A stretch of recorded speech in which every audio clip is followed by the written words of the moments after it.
La Contrahistoria.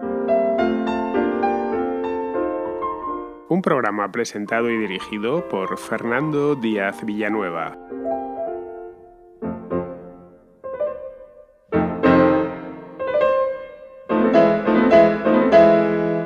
Traigo hoy a La Contrahistoria un programa algo especial porque es un programa que hice en público el pasado viernes 4 de marzo. Lo hice en Bilbao, en un centro cultural muy bonito, en el casco viejo de la ciudad. Me llevé una grabadora, algo para hacerlo sobre la marcha.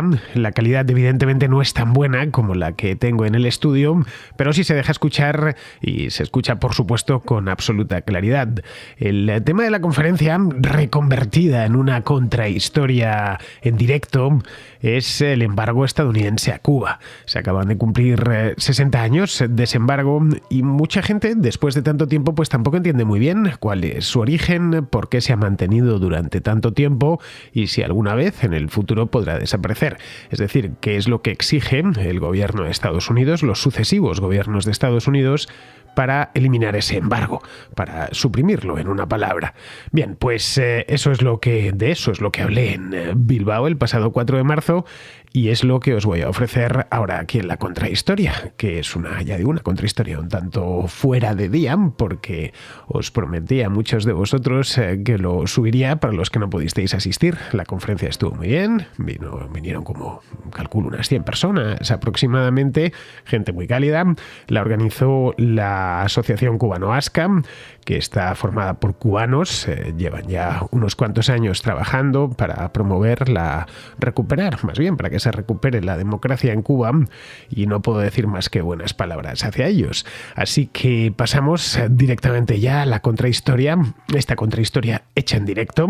Si se tercia en el futuro haré alguna más, eso sí, procuraré que el audio esté tan a la altura como suele estar en el estudio. Este está bien, se puede escuchar sin ningún problema y es una contrahistoria que nos queda a caballo entre la historia y el presente, porque el embargo estadounidense a Cuba es un hecho presente, por lo tanto entraría en los predios de la contracrónica, pero también un hecho pasado. Son 60 años los que han pasado desde entonces y el tiempo sigue corriendo, por lo tanto nos encontraríamos en ese punto de hechos que empezaron hace mucho tiempo, que pocos recuerdan, pocos de los que estamos con vida recuerdan cuando empezó, pero que todavía se mantiene, aunque en unos términos, eso sí, algo distintos a como se aprobó allá por el año 1962. Bien, pues vamos a pasar a escuchar, yo ya la he escuchado porque la he dado, y los bilbaínos que acudieron a la conferencia también la han escuchado, pero el resto de los contraescuchas no, y tampoco les podía hacer eso. Así que vamos a pasar ya a escuchar la contrahistoria en directo sobre los 60 años de embargo estadounidense a Cuba, origen y realidad.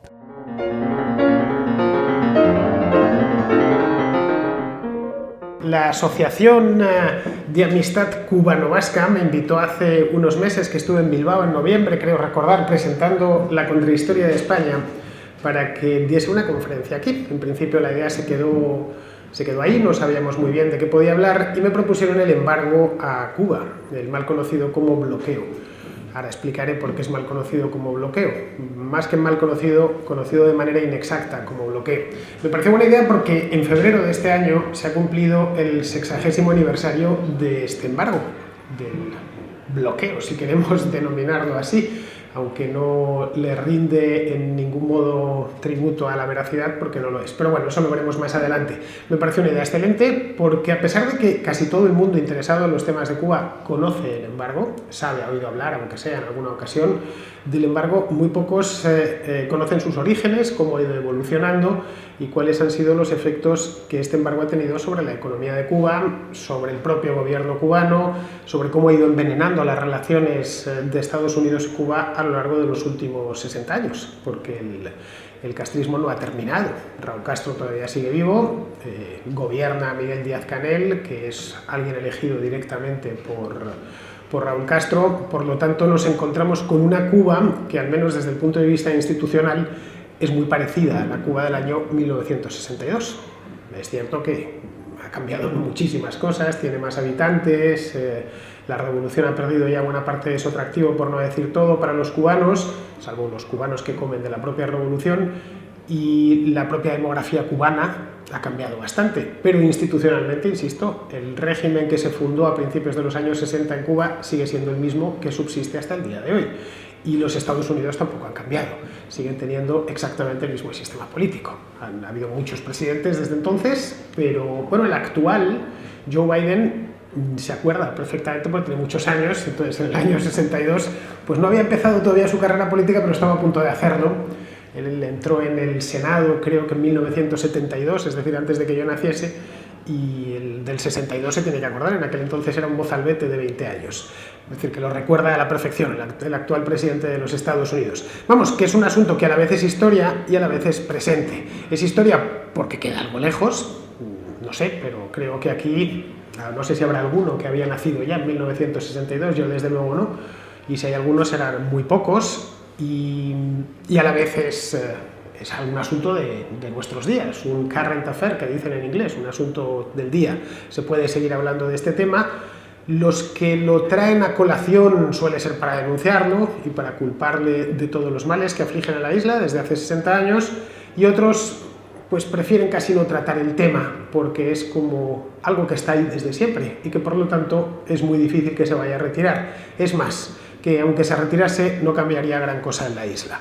Eso es lo que muchos afirman ya a estas alturas. Se ha adaptado la economía cubana a esta situación, a esta situación, digamos, de excepción, de no poder tener una relación comercial normal con su vecino del norte. Puede tenerla con el resto del mundo sin ningún problema, pero no con el que tiene más cerca, y al final, pues todo de una manera u otra ha quedado así. Los cubanos les sorprendería si pudiesen volver a tener una relación de nuevo normal con Estados Unidos, pero tampoco podrían tenerla porque no habría con qué pagar las mercancías que querrían importar de Estados Unidos, y los Estados Unidos tampoco exportarían gran cosa a Cuba porque no pueden pagar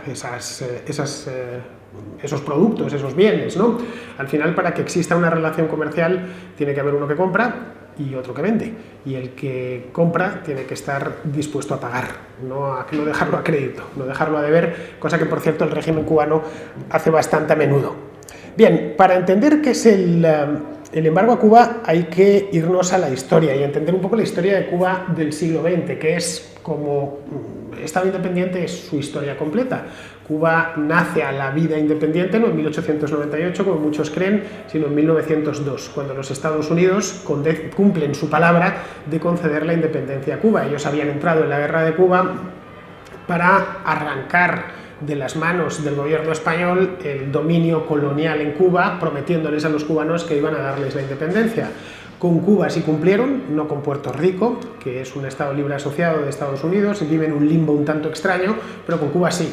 Crearon una república muy condicionada por los Estados Unidos, sometido a una serie de tratados que convirtieron a la recién nacida República de Cuba en un país dependiente de Estados Unidos directamente, tan dependiente que a la vuelta de 40 o 50 años pues aproximadamente el 70% del comercio de la isla de Cuba era con Estados Unidos. Cuando llega Fidel Castro al poder, se podría decir que era casi el estado número 52 en muchos aspectos, para lo bueno y también para lo malo. El nivel de vida en Cuba en aquel entonces era algo más alto que en otras partes de la América hispana, desde luego era más alto que en la España de la época. Los españoles en 1959 emigraban a Cuba, no los cubanos a España, y quien dice los españoles dice, por ejemplo, los italianos. La república no había sido muy estable políticamente, había encadenado los pronunciamientos, los gobiernos inestables, habían llegado por fin en el año 1940 a dotarse de una constitución que trajo cierta estabilidad, pero durante muy poco tiempo, porque poco después Fulgencio Batista, un militar, dio algo parecido, no fue exactamente un golpe de Estado, y bueno, formaba parte del sistema político y decidió eternizarse en él, algo que habían hecho otros espadones en la propia América en los años precedentes, ¿no? Que llegaron al poder de aquella manera y decidieron que les gustaba y que se quedaban. A Estados Unidos eso no le parecía del todo mal. Decían, bueno, tampoco vamos a pedirles a esta gente que sean exactamente como nosotros. En Cuba habían llegado incluso a construir un Capitolio, que está inspirado en el de los Estados Unidos, en el de Washington, pero podían entender que en Estados Unidos siempre han mirado con cierto desprecio a las repúblicas hispanoamericanas, empezando por México, siguiendo por Cuba y terminando, pues qué sé yo, Colombia, Guatemala, ¿no? Si quieren tener un dictador, pues que lo tenga, siempre y cuando no compliquen nuestras relaciones ni los negocios que los estadounidenses hacen en Cuba, que eran muchos. Ya digo, en 1959 el 70% del comercio de Estados Unidos de Cuba era con su vecino del norte. Eso llevó a que durante 60 años las relaciones entre los dos países fuesen especialmente buenas. Bien, en 1959, en enero de ese año, llegó al poder un grupo de guerrilleros un tanto inclasificable, más allá de su vestimenta y su atuendo, eran realmente originales. Hoy estamos acostumbrados a ver gente desgreñada y con barba, los vemos en las cortes, vemos gente que va sin corbata y con coleta incluso, pero eso en el mundo del año 1960 era impensable.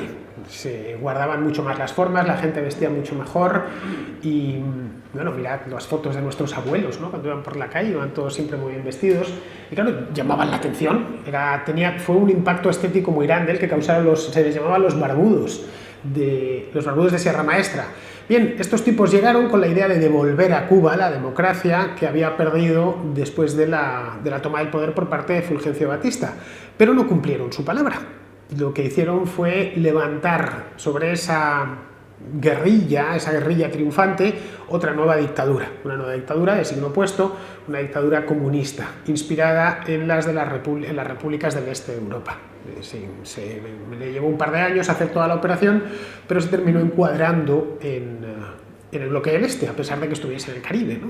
Pero era un país del Comecon incluso, eso es algo que mucha gente no sabe, el Consejo de Ayuda Mutua Económica, donde estaba todo el este de Europa, y luego se metieron a Vietnam y metieron a Cuba, algo así como si en la Comunidad Económica Europea, pues no lo sé, hubieran metido, qué sé yo, a Níger y al Congo, una cosa así. Bueno, pues metieron a estos dos, lo que significaba que estaban dentro de ese grupo que operaba dentro del bloque del este hasta el año 1990, que es cuando aquello ya implosionó definitivamente. Pero bueno, volviendo a Cuba, la Cuba del año 60, o del año 59, mejor dicho, antes de que Fidel Castro y los suyos se declarasen comunistas y convirtiesen la República de Cuba en una república popular, decidieron acometer una serie de reformas que habían prometido. Una de ellas era la Ley de Reforma Agraria. Esa ley implicaba expropiaciones. Ellos habían entendido que la tierra en Cuba estaba mal repartida, que estaba repartida en pocas manos y que los campesinos tenían derecho a disponer de la tierra, los jornaleros, vamos, una historia muy parecida a la que pudimos tener en España, especialmente en ciertas zonas como Extremadura o como Andalucía, nada raro. Claro, esas expropiaciones implicaban que algunos propietarios estadounidenses fuesen expropiados. En Estados Unidos no les gustaba la idea, claro, que les expropiasen sobre todo plantaciones azucareras, es decir, plantaciones industriales en esencia. No les preocupaba mucho siempre y cuando les indemnizasen. Es decir, su idea era respetar nuestros intereses, si vais a hacer una reforma agraria no tenemos problemas, pero tenéis que pagar a los ciudadanos de Estados Unidos o a las empresas de Estados Unidos que les vayáis a quitar la tierra, si no se tratará de una confiscación. El problema es que cuando llegó Castro al poder el tesoro cubano no estaba muy boyante. El país arrastraba 3 años de guerra, de guerrilla, el ejército batistiano había luchado contra los guerrilleros, la guerra es cara, en fin, que no andaban con mucho dinero en la caja, y lo que les ofreció Fidel Castro fueron bonos del Estado cubano, con un 4,5% de interés.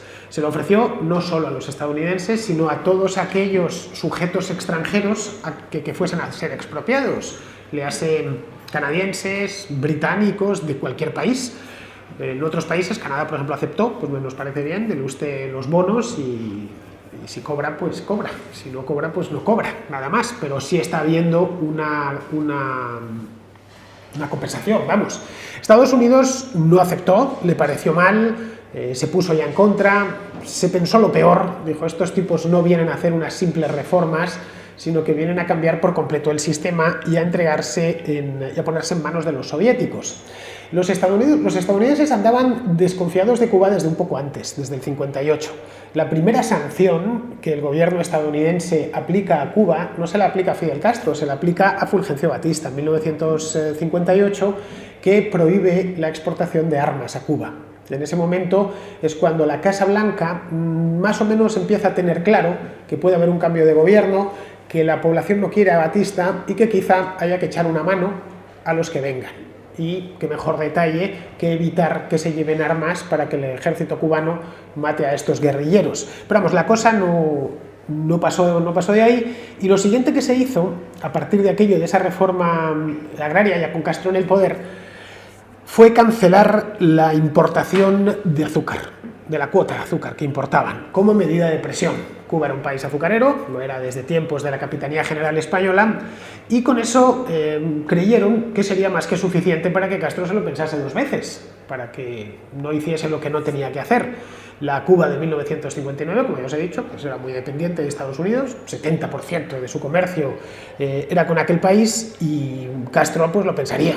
Lo hablaría con sus ministros y diría: oye, estos chicos, esto no nos interesa. Si los Estados Unidos se nos ponen de frente, teniendo en cuenta la dependencia que nos une a ellos, pues este gobierno va a durar muy poco. Nos aparecerán competidores, el país entrará en crisis, etc. Pero no, Fidel Castro tenía otro plan, y además dio la casualidad que en aquel momento se producía un cambio de gobierno. Había elecciones, se jubilaba ya Ike, se jubilaba Eisenhower, y se presentaban Nixon, el vicepresidente Eisenhower, y un tipo muy joven, demócrata, llamado, que tenía la misma edad, era un poquito más mayor que Fidel Castro, pero vamos, un tipo joven, un cuarentón, llamado John Fitzgerald Kennedy. No se sabía muy bien qué iba a pasar, pero había posibilidades de que cambiase el gobierno, y siempre que en Estados Unidos va a cambiar el gobierno, pues los que tratan con ellos dejan pasar algo de tiempo o aprovechan para hacer algo. Hemos visto este último año la cantidad de cosas que le han pasado a Joe Biden, que no habían pasado durante el periodo de Trump. Han percibido cierta debilidad, y este es nuestro momento. Si van a responder de manera mucho más débil, más floja ahora de lo que lo harán quizá en el futuro, cuando tengan a un tipo más fortalecido o el país no esté tan dividido, ¿no? Bien, lo que hizo Fidel Castro en ese momento fue ponerse en manos de los soviéticos, con quienes firmó un acuerdo comercial preferente. El acuerdo se basaba en que entregaban a los soviéticos azúcar a cambio de petróleo. El país era muy dependiente del petróleo extranjero, porque Cuba no tiene yacimientos de petróleo. Bien, con eso sorteaban la suspensión de la cuota de azúcar estadounidense, ya no la necesitaban. Bueno, el azúcar que le vendíamos a los gringos, pues ahora se lo van a llevar los soviéticos. Pero claro, ese crudo soviético, una vez llegado a Cuba en sus petroleros, tenía que procesarse. A los automóviles no les podemos poner petróleo en crudo, hay que convertirlo en gasolina.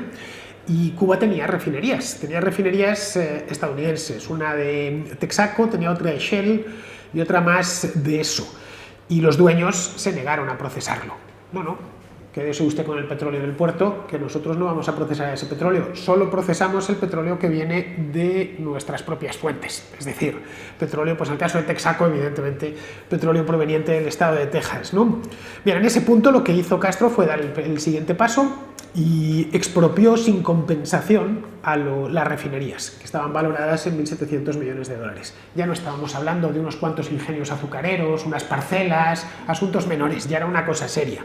Eso llevó a que Dwight Eisenhower, el presidente que se iba a ir, había ganado las elecciones, esto fue en enero del 62, había ganado las elecciones ya... en enero del 61, las elecciones las había ganado el 60, le quedaban, pues creo que eran 19 o 20 días en el poder, decidió romper relaciones diplomáticas con Cuba.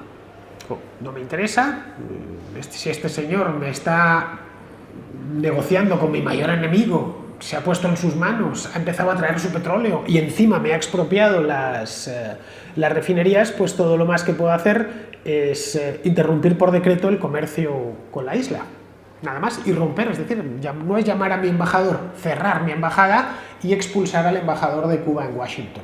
Ahí se rompieron todas las relaciones. No fue Kennedy, fue Eisenhower en los últimos días de gobierno. Ya digo, antes de que tomase posesión Kennedy, lo tendría hablado con Kennedy, porque Kennedy no cambió ni una coma. No es que llegase 20 días más tarde e hiciese lo contrario de lo que había hecho Eisenhower. El embargo propiamente dicho se formalizó un año más tarde, en febrero de 1962, el 7 de febrero. decir, acaba de cumplirse, como os decía antes, 60 años. Mediante una ley, los estadounidenses son muy legalistas para todo, no hay cosa que no hagan, si no han creado su respectiva act, su respectiva ley que pasa por las cámaras, etc. Era mediante la sección 620 de la ayuda extranjera, que la habían creado unos meses antes, en septiembre del 61, cuando Kennedy, ya en el poder, llevaba unos meses, prohibió toda la importación de mercancías llegadas desde Cuba.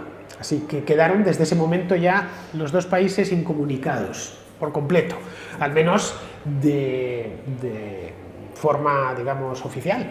Evidentemente, comunicación siempre ha habido de una manera u otra, pero que se rompieron todas las relaciones. Luego esas leyes ese embargo original del año 62 lo fueron modificando. A lo largo de los años le fueron dando algunos repasos, a veces lo hacían más duro, otras veces lo suavizaban.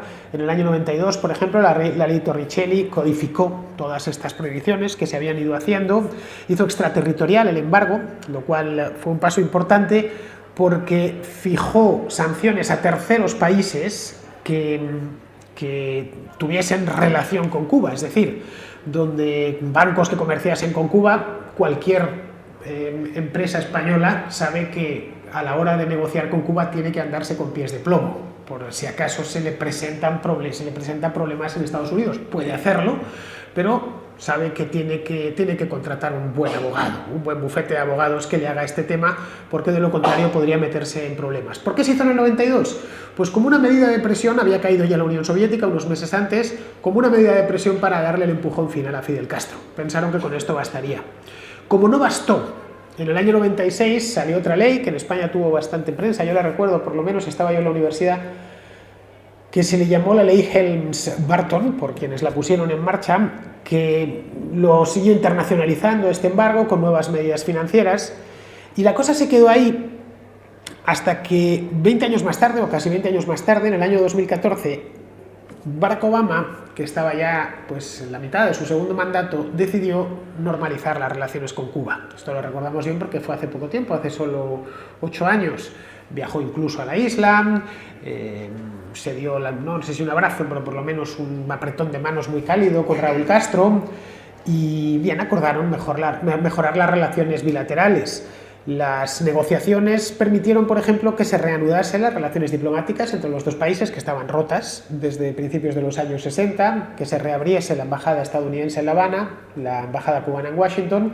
Los Estados Unidos lo que habían tenido era una oficina de intereses, que Fidel Castro llegó a ponerle un bosque de banderas cubanas delante, para que cuando abriesen esos diplomáticos estadounidenses la ventana, lo primero que viesen fuesen un montón de banderas, ¿no?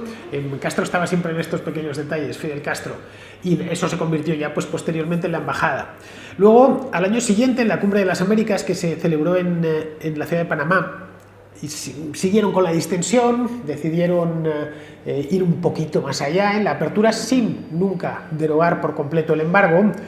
Y como gesto de acercamiento, Estados Unidos tuvo algunos detalles, por ejemplo, sacó a Cuba de la lista de estados patrocinadores del terrorismo, que había estado desde que financiase en los años 70 y 80 las guerrillas en Hispanoamérica, dejaron ya las relaciones diplomáticas completamente normalizadas, y se puso fin a una ley que había aprobado Estados Unidos años antes, la de pies secos, pies mojados, un cubano que se echase al mar y que consiguiese poner pie en tierra, aunque fuese a 5 centímetros de la línea de costa, se le concedía automáticamente la residencia. Bien, eso fue un drama para muchos cubanos que confiaban precisamente en eso, pero que también servía como incentivo para que muchos cubanos se echasen a la mar en balsas. Por lo tanto, decían, bueno, si lo conseguimos, lo tenemos mucho más fácil que un mexicano o que un hondureño, ¿no? Cuando nos basta con pisar Estados Unidos para que nos concedan la residencia.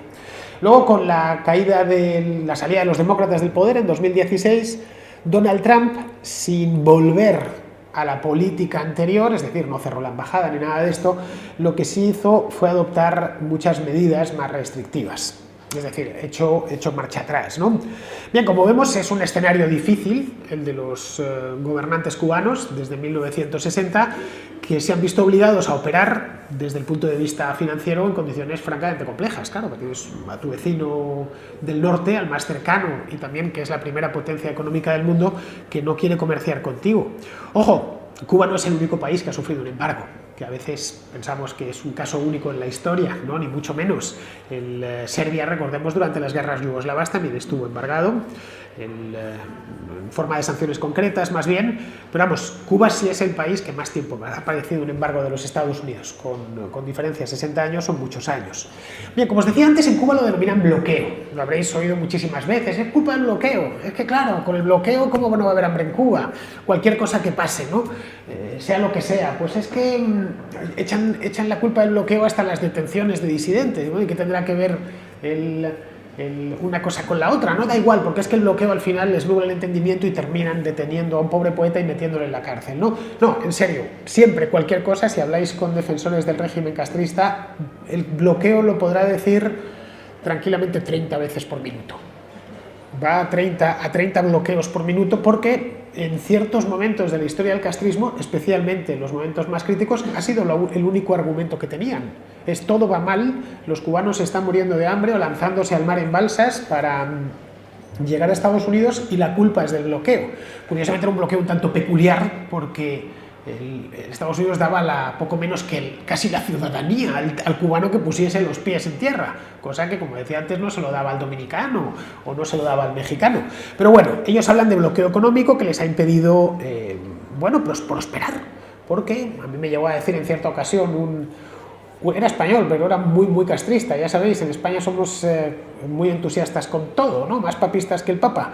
Y los castristas españoles son más castristas que los castristas cubanos, o por lo menos esa es mi impresión. Me llegó a decir que es que el coste de los fletes, claro, por comerciar con Canadá o con España, pues era tanto, y me sacó unos números que parecían aquello, las cuentas del gran capitán, les había supuesto pues ser un país del tercer mundo, que si no hubiera sido por eso, bueno, que estaríamos todos pidiendo un poco menos que la residencia en Cuba. Bien, no es propiamente un bloqueo por una razón sencilla, porque un bloqueo significa que no puedes acceder a un lugar. Ya está, un bloqueo, por ejemplo, es lo que pasó en Cuba durante la crisis de los misiles. Ahí hubo un bloqueo, navíos de la Armada de Estados Unidos que bloquearon el acceso a la isla de Cuba, no había más. No se podía ni entrar ni salir. Un bloqueo fue, por ejemplo, lo que hizo el régimen de Franco con Gibraltar, que cerró la verja y que imposibilitó que los gibraltareños o los españoles que querían ir a Gibraltar cruzasen, no podían ir ni por mar ni por tierra. Para ir a Gibraltar, un tipo de la línea de la Concepción tenía que viajar hasta Madrid, tomar un avión a Londres y en Londres otro avión hasta Gibraltar. Era curioso, pero era así. Eso es un bloqueo, eso es bloquear. Lo de Cuba no ha estado bloqueado en ningún momento. Ya digo, el periodo ese de muy poco tiempo, en el año 62, en la crisis de los misiles y poco más. Luego, otro de los hechos, porque aquí no estamos hablando de una opinión, sino de un hecho que nos dice a las claras que no es un bloqueo, es que Cuba puede comerciar con quien quiera, con cualquier país del mundo, con todos. De hecho, comercia creo que son con 90 o 100 países de manera habitual, de distintas partes del mundo. Por supuesto, casi todos los americanos y los europeos con España muchísimo. España es uno de sus principales socios comerciales. Y bueno, si estuviese bloqueado, cada vez que España compra, no sé, puros a Cuba, pues las autoridades estadounidenses deberían pararlos, por lo menos que en alta mar, ¿no? Para que no pudiese salir esa exportación, y no sucede ni muchísimo menos. Bien, a este embargo o bloqueo, según la terminología castrista, el gobierno cubano culpa de todos los problemas que ha tenido, que tiene y que tendrá en el futuro. Fijaos si el arma es fantástica, porque te va a servir pase lo que pase, suceda lo que suceda, vas a tener un culpable. Y como bien sabemos, los regímenes socialistas son expertos en buscar culpables y sobre todo en encontrarlos. En este caso lo tienen encontrado. Bien, el hecho es que el embargo, aparte de todo, de que no es un bloqueo, pero es un embargo, sí que ha influido en la economía cubana. Como no podría ser de otra manera, como si mañana, pues no lo sé, Francia cerrase la frontera y no pudiésemos comerciar con ella, pues influiría evidentemente en la economía española. España, por cierto, padeció también un embargo después de la Guerra Mundial, duró unos pocos años y el país lo notó muchísimo, como no podía ser más, había salido de una guerra civil poco antes. Estas cosas evidentemente se notan, pero los problemas económicos de la isla no se deben a eso. ¿Por qué? Pues porque nadie en Cuba hablaba del bloqueo hasta 1991. El bloqueo es un artefacto propagandístico que nace en 1991, en el 92 concretamente. Hasta ese momento, y si buscáis referencias, incluso en la propaganda cubana, veréis muy poco eso del bloqueo. Y si era a lo sumo una referencia general, pero no había problema porque hasta 1991 estuvo bajo la protección de la URSS y no le hacía falta nada. Recibía anualmente miles de millones de dólares de ayuda. Bueno, de subsidio esencialmente. Le compraban el azúcar a precio inflado, recibían todo tipo de bienes industriales, petróleo. En 1992 el automóvil normal en Cuba era un Lada. A efectos prácticos, una calle de La Habana o de Santiago de Cuba parecía una calle de Leningrado. Veían los autobuses, los camiones, bueno, por supuesto todos los coches, la maquinaria, todo llegaba en cantidades industriales desde la Unión Soviética. En aquel entonces no había problema. No estaba, por lo tanto, el tema del bloqueo, del embargo, vamos, en el lenguaje habitual del gobierno. Aquello nace a partir de los años 90 cuando les privan de ese subsidio. Es decir, esa insistencia en culpar del bloqueo yanqui o decir que el bloqueo yanqui es el responsable de todo el desastre económico y financiero de la isla, responde a la necesidad de buscar un culpable único cuando se acaba el socialismo real en Europa del Este y en la Unión Soviética. Nada más. Y lo tenían bastante complicado porque la familia Castro se niegan a hacer una apertura política como habían hecho en Europa del Este. Se niegan redondo, además. Cuando Alemania del Este, cuando Checoslovaquia, Hungría, Rumanía han emprendido procesos de apertura, en Cuba no se abre absolutamente nada, se decide resistir. Claro, hay que justificar de alguna manera esa resistencia. Bueno, sí, es que estamos en esto porque es lo que los cubanos hemos querido y además si somos pobres o si falta la comida, cuando queda desnudo el régimen, cuando empieza el periodo especial, se debe a que nuestros vecinos del norte nos bloquean. En ese momento Cuba se ve obligada a comprar lo que necesita en el mercado mundial sin favoritismos de ningún tipo, sin padrinazgos ideológicos, a precio de mercado. Es cuando se demuestra que la Cuba de Fidel Castro es total y absolutamente improductiva, que el régimen económico que había implantado en 1960 pues no funcionaba. Hasta ese momento Cuba se había dedicado en esencia a parasitar a la Unión Soviética y al Comecon, del que os decía antes, al Consejo de Ayuda Mutua Económica, del que os decía antes. Todos esos recursos que había parasitado de Europa del Este y de la Unión Soviética no los dedicó a desarrollar la economía nacional, ni a convertir el sistema en algo mínimamente viable. Los dedicó a mantener al régimen en el poder. Bueno, a mantener al régimen, sin más. Es decir, a mantener esa institucionalidad abiertamente dictatorial hasta mientras durase. Él pensaba, evidentemente, que iba a durar eternamente, ¿no? De hecho, si nos vamos al lado estadounidense, lo que vemos es que todos los presidentes, desde Lyndon Johnson, el que sucedió a Kennedy, todos han estado tentados de normalizar las relaciones con Cuba, todos. El que las terminó normalizando fue Barack Obama, pero ni siquiera Donald Trump, con lo exagerado que era para todo y lo teatral que era, no volvió a la situación anterior. Aplicó algunas restricciones más, tomó unas cuantas medidas, pero no retiró al embajador de La Habana, ni mucho menos. Es decir, si no se han conseguido normalizar esas relaciones o ha tardado tanto es por la negativa pertinaz de los hermanos Castro a hacer concesiones. Incluso Reagan, que fue de los más duros, estuvo dispuesto a modificar totalmente su política hacia Cuba a mediados de los años 80. Si Castro dejaba de ayudar a los guerrilleros centroamericanos, solo le pidió eso, que dejase de enviarles armas, de financiarles directamente, pero Castro se negó, dijo que no, que bajo ningún concepto, no tenía necesidad en aquel momento. En el año 85 todavía no necesitaba conceder nada porque recibía el subsidio soviético y el embargo o el bloqueo no le preocupaba en absoluto. Pero por lo demás, aunque Cuba no pueda comerciar con Estados Unidos, sí puede hacerlo con el resto del mundo, como os decía. Estados Unidos representa hoy el 20% del PIB mundial.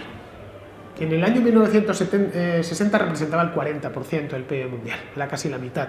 Es decir, el porcentaje, el peso de la economía estadounidense en el mundo, como es lógico, ha caído. Claro, han crecido otras economías mucho, las propias economías europeas, que en el año 60 todavía estaban reconstruyéndose tras la guerra, no digamos ya la economía china en los últimos 20 años, la economía india, en fin, que es la situación de preeminencia económica de Estados Unidos en el año 1960 era normal. Yo creo que hasta los propios estadounidenses lo sabían. Bien, puede comerciar, digamos, que con el 80% restante de la economía mundial. Puede comerciar con China, y lo hace, con la Unión Europea, y lo hace, con todos los países de Hispanoamérica, y lo hace, y esto vendría a demostrar que, de manera clara además, que no hay embargo ninguno más allá del que le ha proporcionado un solo país, ¿vale? Cierto es, un país grande, pero cuyo peso en la economía mundial ha sido descendente en los últimos 60 años, pero cuando ha empezado a preocupar este embargo ha sido hace 20, no fue en 1960, entonces no les preocupó lo más mínimo. En 1960 o en el 62 Castro estaba convencido que iba a construir ahí una república socialista y que en 1980 iban a vivir mejor que Estados Unidos. Eso lo dejó el Che Guevara escrito, que habrían conseguido igualar y superar la renta de Estados Unidos en 1980. ¿Por qué iban a preocuparse del embargo? Si iban a conseguir en menos de 20 años ser más ricos que los estadounidenses, poco menos que los tíos de Miami, iban a echarse ellos en balsas para instalarse en La Habana y en las ciudades cubanas. Esto es algo que normalmente no suelen decir y además tampoco saben muy bien explicar. De hecho, los principales aliados de Estados Unidos, Canadá, el Reino Unido, de la propia España, Alemania, todos comercian con Cuba, sin cortapisas, No dice nada Estados Unidos porque los hoteleros españoles pongan allí un hotel, bueno, y tienen un montón de ellos, o porque vayamos los españoles de turismo, o porque les compremos ron y les vendamos otro tipo de cosas que necesitan, ¿no? De hecho, en Cuba operan miles de empresas extranjeras. La deuda externa del país, lo cual viene a demostrar que comercia, aunque luego no paga todas las facturas, es de 13.000 millones de dólares. 2.000 millones de ellos se los deben a España. Eso actualmente, 13.000 millones de dólares. Esto demuestra que no están aislados económicamente. Alguien que debe 13.000 millones de dólares no está aislado económicamente, no están bloqueados. Todo lo bueno que produce Cuba, que son unas cuantas cosas, porque es una isla privilegiada, encuentra su mercado en el mundo. Qué sé yo, el azúcar, por ejemplo, el tabaco, el ron, el marisco. Estoy hablando de productos top de Cuba. A pesar del desastre económico inducido por esta gente, siguen exportando el que probablemente sea el mejor tabaco del mundo, el que probablemente sea el mejor ron del mundo, y encuentran su mercado. No sé si aquí hay algún fumador, pero sabe perfectamente que no es lo mismo fumarse un Partagas 898 que una breva de medio pelo o un Montecristo. Son todo tabacos cubanos, hechos en Cuba, elaborados en Cuba y que se venden muy bien y, por cierto, bastante caros en el resto del mundo. Bien, con esas divisas que obtienen en el extranjero, porque nosotros los puros cubanos los pagamos en euros o los pagamos en dólares, no se los pagamos en pesos, ellos compran otros productos en distintos países del mundo, en Japón, en todos los países de Europa, de la propia España compran mucho. De hecho, el 20% de las importaciones cubanas actualmente proviene de España. Desde el punto de vista de las importaciones es su principal socio comercial. El 15% proviene de China, que es su segundo socio comercial. El 6% de Italia. Y el 4% de Alemania. Tiene un comercio, digamos, bastante diversificado con el resto del mundo, pequeño, porque tiene una renta muy baja, pero diversificado. Los estadounidenses no pueden comerciar con Cuba directamente, pero, por ejemplo, se encuentran Montecristos del 4 en las tiendas, en los aeropuertos, en el aeropuerto de Las Vegas, ¿no? O en una tienda, una tabaquería de Nueva York. Se pueden comprar y, de hecho, hay actores de cine que los fuman, de alguna manera, que se vea que está fumando es un puro cubano, o marcas de ron. ¿Cómo ha llegado hasta ahí? Si está prohibido comerciar, pues lo ha llegado indirectamente, obviamente. Pero al margen del comercio indirecto, es decir, de que una empresa estadounidense le haya comprado esos puros Montecristo a un canadiense, y que no podría decir nada porque el producto viene de Canadá, no de Cuba, los Estados Unidos envían algo mucho más valioso, que son las remesas. Las remesas es un dinero estupendo porque es un dinero sin contrapartidas, es dinero gratis, nunca mejor dicho. Es haber convertido tu población en tu principal producto de exportación. Mandas a tu gente a que trabaje fuera y te envíe dinero. No tienes que enviar nada a cambio. Para que le paguemos los puros tiene que haber fabricado el puro antes y haber cultivado el tabaco. Pero para un cubano que está en Miami o que está en Madrid o aquí en Bilbao, está enviando dinero y a Cuba no le ha costado nada. Es dinero que le va entrando, divisa fuerte que le va entrando. Se calcula que en Cuba entran todos los años entre 3 y 4 mil millones de dólares desde Estados Unidos, solo desde Estados Unidos. Hay más dólares en efectivo, no os engaño, circulando por las calles de Cuba, por las calles de La Habana, que en las calles de Miami, donde todo se paga con tarjeta. En Miami, de hecho, bueno, pues como pasa aquí, al final lo hemos terminado todo pagando con estas tarjetas sin contacto y apenas llevamos más allá de un poco de suelto en el bolsillo, si es que lo llevamos. Dentro de Cuba, el que tiene dólares sabe que tiene futuro, que puede sobrevivir. Es el mejor activo que puede atesorar una familia allí, dinero en efectivo. Ahora bien, el embargo no ha sido muy efectivo. En 6 décadas, si lo miramos, nos abstraemos y lo miramos un poco desde lejos. En 6 décadas solamente ha conseguido atrincherar al régimen. Esa es la realidad. Es decir, que aparte de no haber servido de mucho, para lo que ha servido ha sido para cosas malas.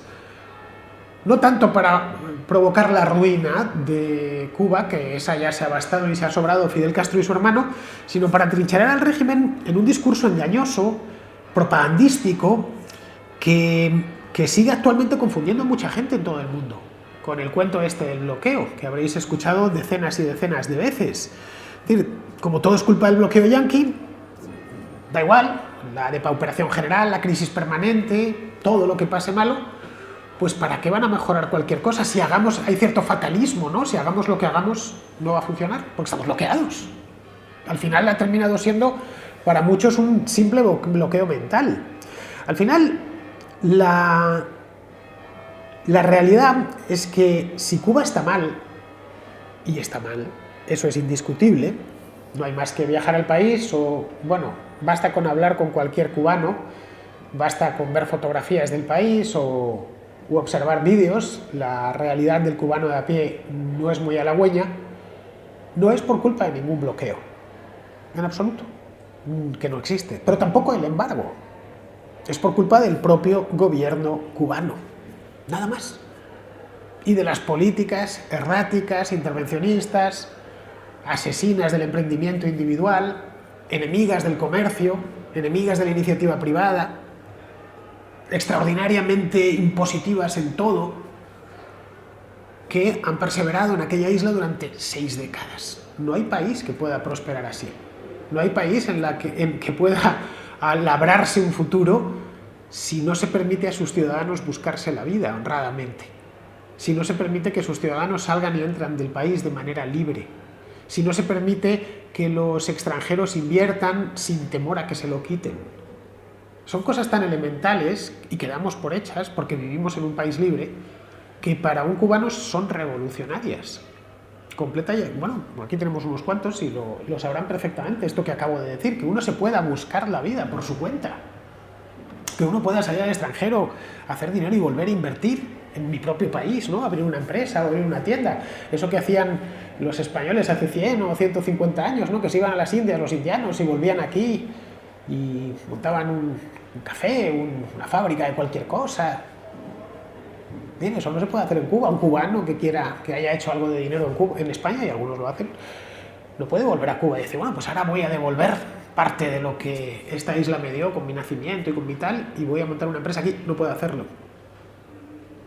Tampoco puede provocar un cambio político dentro de la isla, porque es, desde el punto de vista político, una dictadura.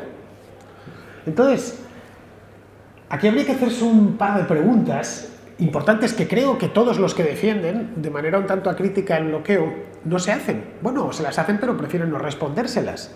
La primera es por qué Cuba no se desarrolló cuando tenía que hacerlo, si además de subsidios y ayudas en productos alimenticios, en productos médicos y demás, durante casi 3 décadas, estamos hablando de los años 60, bueno, sí, 3 décadas exactas, 60, 70 y 80, recibió anualmente 13.000 millones de toneladas de petróleo. Eso es lo que le entregaba la URSS cada año. Gratis et amore. 13.000 millones de toneladas de petróleo. Cuando les vendían el azúcar a los soviéticos y a la Europa del Este, muy a su pesar, a un precio inflado y fuera de mercado. cuando se benefició entre 1960 y 1990 de 53.000 millones de dólares en créditos que nunca devolvió, con la URSS y con el bloque del Este. ¿Cómo no se desarrolló entonces con todo lo que había recibido? Es que estos son datos reales. Esa sería la primera pregunta. ¿Por qué en 1990 o 91, cuando la URSS implosiona, Cuba ya no es el paraíso en la Tierra? Debería haberlo sido, llevaban 30 años construyendo el socialismo. ¿Por qué no lo era? La segunda es por qué se sigue culpando al presunto bloqueo sobre la isla sin aclarar qué hace el gobierno cubano con los más de 4.000 millones de dólares de remesas anuales que recibe. Dinero gratis, como os he dicho antes. Ojo, los más de 3.000 millones que ingresa gracias al turismo. Canadienses, españoles, alemanes, italianos, que llegan allí a ver la isla, a bañarse en sus playas. O los más de 11.000 millones de dólares que recibe el gobierno directamente por contratación de personal médico. En Brasil, en Venezuela, en distintos países del mundo, que pagan los respectivos gobiernos, no en pesos cubanos, en dólares contantes y sonantes, y se ingresa el gobierno cubano y luego remunera de aquella manera a los profesionales. No sé, se diría que el gobierno cubano se atrinchera en su ideología, cuyo elemento central es el Partido Comunista, al tiempo que, culpa a Washington de todos los males. Es decir, tengo mis problemas aquí ocasionados por mí mismo, pero he encontrado un villano perfecto. Podríamos decir que Estados Unidos se mantiene inflexible y no está dispuesto a acabar con esta situación tan injusta, porque ¿qué razón habrá para impedir el comercio con una isla tan cercana? Y que por eso no se llega a un acuerdo final. Pero es que no es así. Es que Estados Unidos está dispuesto a levantar este embargo, el del año 62. Completamente dispuesto, y lo ha dicho en decenas de centenares de ocasiones. Solo les ha pedido 3 cosas. Y os las voy a decir, porque es que caben en una servilleta, en la servilleta de un bar. La primera, que se libere a todos los presos políticos. Eso es lo primero que ha pedido Estados Unidos. La segunda, que se celebren elecciones libres y multipartidistas. Y la tercera, que se respete la libertad de expresión. Solo 3 cosas. No sé, a mí no me parece demasiado. Cualquier persona que crea en la democracia lo suscribiría. Yo desde luego lo suscribo, las 3 cosas. Estados Unidos emplea el embargo como herramienta de presión, esencialmente, para conseguir que el régimen se transforme en una democracia. No lo ha conseguido, a la vista está. Y ha conseguido lo inverso, que se atrinchera todavía más. Quizás sería el momento de levantarlo, porque no sirve para gran cosa. Y está visto que no van a ceder jamás, a pesar de todo, ¿no?